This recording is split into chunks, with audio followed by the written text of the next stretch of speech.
बच्चों, आज की कक्षा में हम वाक्य के भेद रचना के आधार पर पढ़ेंगे।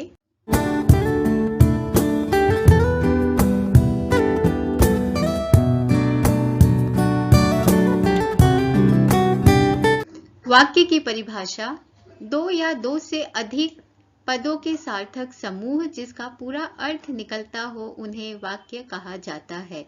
इस अर्थ को समझते हैं, पदों के सार्थक समूह और पूरा अर्थ। उदाहरण के माध्यम से, बालक सोता रहता है। इस वाक्य के माध्यम से हमें सार्थक अर्थ मिल रहा है, पूरा अर्थ मिल रहा है, इसीलिए हम इसे वाक्य कहेंगे। दूसरा है यहाँ पर, श्याम पानी पीता है। इसका भी सही अर्थ हमें मिल रहा है, इसीलिए ये भी वाक्य कहलाएगा। अब यही देखते हैं, श्याम पानी खाता है। तो यहाँ पर पूरा अर्थ हमें नहीं मिल रहा है। पानी खाया नहीं जाता, पानी पिया जाता है, तो इसे वाक्य नहीं कह सकते क्योंकि यह पूरा अर्थ प्रदान नहीं कर पा रहा है। इसी तरह से तीसरा उदाहरण है, देश के सारे नागरिक कर्तव्यनिष्ठ हैं।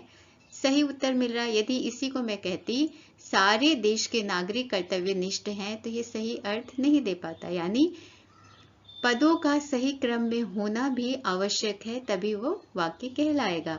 इसी तरह से है, पौधा खिला फूल में है एक। ये सही अर्थ नहीं दे पा रहा। क्यों?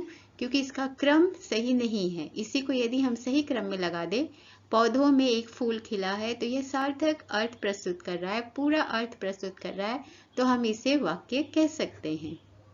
वाक्य के अंग। वाक्य के दो अंग होते हैं जो निम्न है। पहला है उद्देश्य, दूसरा है विधेय। अब जानते हैं उद्देश्य क्या होता है। जिस विषय के बारे में जानकारी दी जाती है उन्हें उद्देश्य कहा जाता है। जैसे राधिका नाचती है, तो यहाँ पे जानकारी किसके बारे में दी जा रही है? राधिका के बारे में, तो इस वाक्य में उद्देश्य होगा राधिका। इसी तरह से है, राम सो रहा है। कौन सो रहा है? राम। राजू खाना खा रहा है। कौन खाना खा रहा है? राजू। किसान फलों के पेड़ भी लगाते हैं। कौन फलों के पेड़ लगाते हैं? किसान। जवान देश की रक्षा करते हैं, तो यहाँ पर जवान होगा उद्देश्य। यानी दूसरे शब्दों में वाक्य में जो कर्ता होता है उसी को हम उद्देश्य कहते हैं। दूसरा है विधेय। उद्देश्य की जो भी जानकारी दी जाती है उसे विधेय कहा जाता है। करण खेल रहा है। उद्देश्य क्या कर रहा है? खेल रहा है, ये हो जाएगा विधेय। इसी प्रकार चित्रकार चित्र बनाता है। चित्रकार क्या बनाता है अथवा क्या कर रहा है? चित्र बनाता है। चित्रा क्या कर रही है? चित्रा गीत गा रही है। मंजरी बस से शहर गई, तो मंजरी किस प्रकार शहर गई? बस से शहर गई। ये हो जाएगा विधेय। यानी कर्ता के अलावा वाक्य में जो भी बचते हैं, सरल शब्दों में कहा जाए, वो विधेय होगा। विधेय के अंतर्गत कर्म और क्रिया आती है। जैसे कि हम यहाँ देख रहे हैं, पहले वाक्य में करण खेलता है, खेल रहा है क्या है? क्रिया है, तो ये हो गया विधेय। दूसरे वाक्य में हम देखते हैं, चित्रकार चित्र बनाता है। चित्रकार क्या बनाता है? चित्र। तो चित्र यहाँ पर है कर्ता, कर्म, और बनाता है क्रिया, यानी विधेय के अंतर्गत कर्म और क्रिया आते हैं। इसके अलावा कर्म का विस्तार, क्रिया का विस्तार, ये सारी चीजें विधेय के अंतर्गत आएगी। तो हमें उद्देश्य और विधेय क्यों पढ़ना है? जब तक हमें वाक्य के अंदर उद्देश्य और विधेय की पहचान करने नहीं आएगी, तो हम आगे चल के वाक्य के प्रकारों को पहचानने में हमें कठिनाई आ सकती है। इसलिए वाक्य के प्रकार जानने से पहले उद्देश्य और विधेय की पहचान करना आवश्यक है। वाक्य के भेद। वाक्य का विभाजन दो आधार पर किया गया है जो निम्न है। पहला है रचना के आधार पर, दूसरा है अर्थ के आधार पर। आइए देखते हैं रचना के आधार पर। रचना शब्द का अर्थ होता है बनावट। किसी भी वाक्य की बनावट कैसी है, तो उस वाक्य के बनावट के आधार पर उसके तीन भाग किए गए हैं। पहला है सरल वाक्य, दूसरा है मिश्र वाक्य और तीसरा है संयुक्त वाक्य। सरल वाक्य ऐसे वाक्य जिसमें एक ही क्रिया एवं एक ही कर्ता हो, या दूसरे शब्दों में कहें, उन वाक्यों का एक ही उद्देश्य और एक ही विधेय हो, उसे हम सरल वाक्य कहते हैं। दूसरे शब्दों में सरल वाक्य को साधारण वाक्य भी कहा जाता है। आइए उदाहरण के माध्यम से इसे समझते हैं। पहला उदाहरण है, राम किताब पढ़ता है। इसमें हमें देखना है क्या एक ही उद्देश्य है, तो उद्देश्य इसमें है राम। उसके बाद बच्चा किताब पढ़ता है, ये हो गया विधेय, यानी एक उद्देश्य और एक विधेय यहाँ पे हमें प्राप्त हो रहा है, तो इसे हम सरल वाक्य कह सकते हैं। दूसरा है रावण तीनों लोकों का स्वामी बनना चाहता था। रावण उद्देश्य है, उसके बाद जो बचा यहाँ पर वो विधेय है। यहाँ पर विधेय का विस्तार है, इसीलिए वाक्य हमें लंबा लग रहा है। तो इसमें भी एक वाक्य उद्देश्य एक विधेय है, तो ये भी सरल वाक्य कहलाएगा। तीसरा है वह प्रतिदिन घर का कार्य करने के बाद भी समय पर कार्यालय पहुंचती है। वह यहाँ पर हो गया उद्देश्य, बाकी जो हमारा बचा वो सब हो जाएगा विधेय, पहुंचती है क्रिया है, और इसके बाद ये विस्तार है। तो यहाँ पर ये बताना चाहेंगे कि आवश्यक नहीं है कि सरल वाक्य छोटे ही होते हैं, वरन वे लंबे भी हो सकते हैं। उसे हमें ध्यान ये देना है कि क्या उसमें एक उद्देश्य और एक विधेय है, यदि हाँ तो वो कहलाएगा सरल वाक्य। संयुक्त वाक्य ऐसे वाक्य जिनमें दो या दो से अधिक उपवाक्य शामिल हों एवं सभी उपवाक्य प्रधान हों, उन वाक्यों को संयुक्त वाक्य कहा जाता है। संयुक्त वाक्य एक दूसरे पर आश्रित नहीं होते एवं संयोजक अव्यय इन वाक्यों को मिलाता है।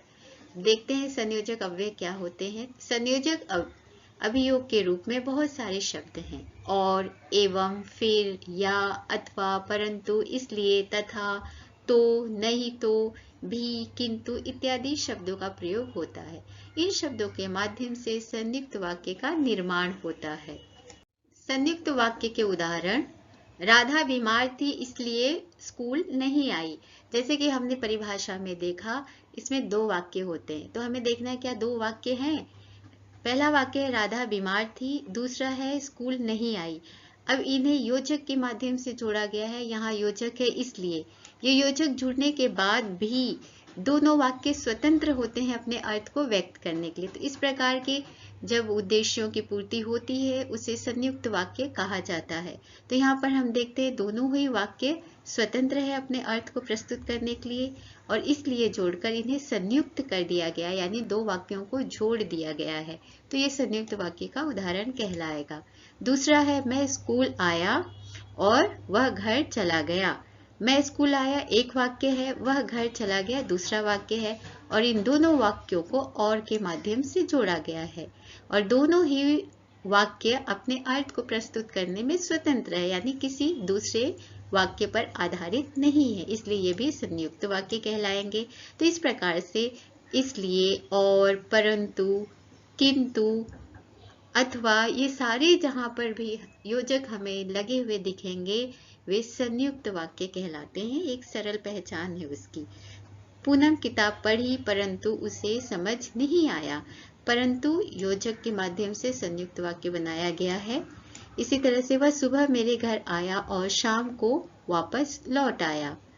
मैंने उसकी बहुत प्रतीक्षा की किंतु वह नहीं आया। तो यहाँ पर भी हम देखते हैं कि दोनों ही वाक्य अपने अर्थ को प्रस्तुत करने में स्वतंत्र हैं, और यहाँ पर योजक है किंतु, जो दोनों के ही अर्थों को कहीं भी प्रभावित नहीं करता है, मात्र उसे जोड़ने का कार्य करता है, इसलिए ये संयुक्त वाक्य का उदाहरण कहा जाएगा।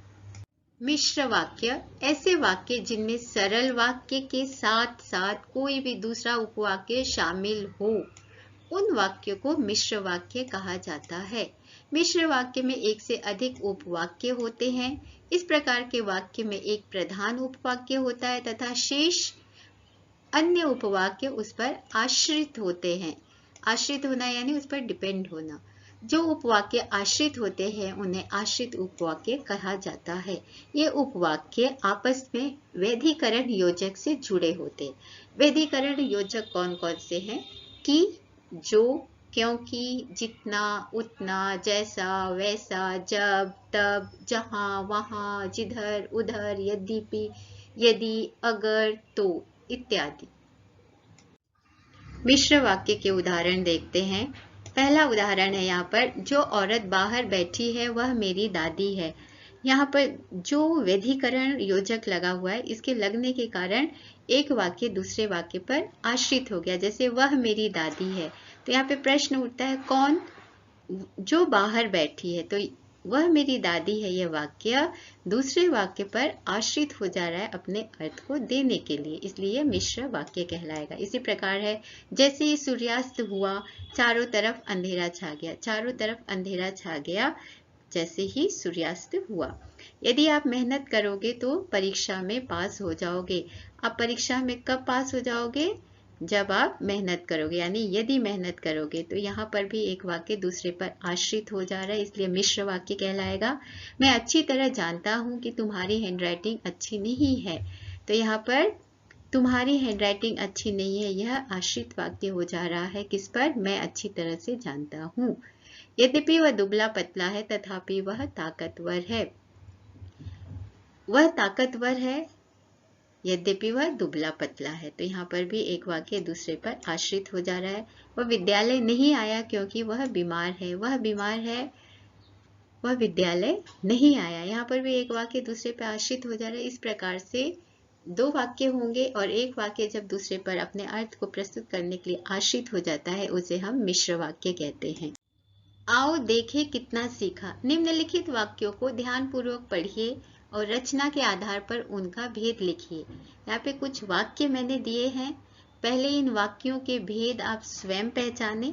उसके बाद अगली स्लाइड पे इसके उत्तर मैंने दिए हैं, वहां जाकर आप देख सकते हैं कि आपके कितने उत्तर सही। इस स्लाइड पर आप सही उत्तर देख सकते हैं। वीडियो पसंद आया हो तो इसे लाइक, शेयर एवं सब्सक्राइब कर दें। बहुत जल्द ही हम रचना के आधार पर वाक्य परिवर्तन वीडियो के साथ मिलेंगे। धन्यवाद।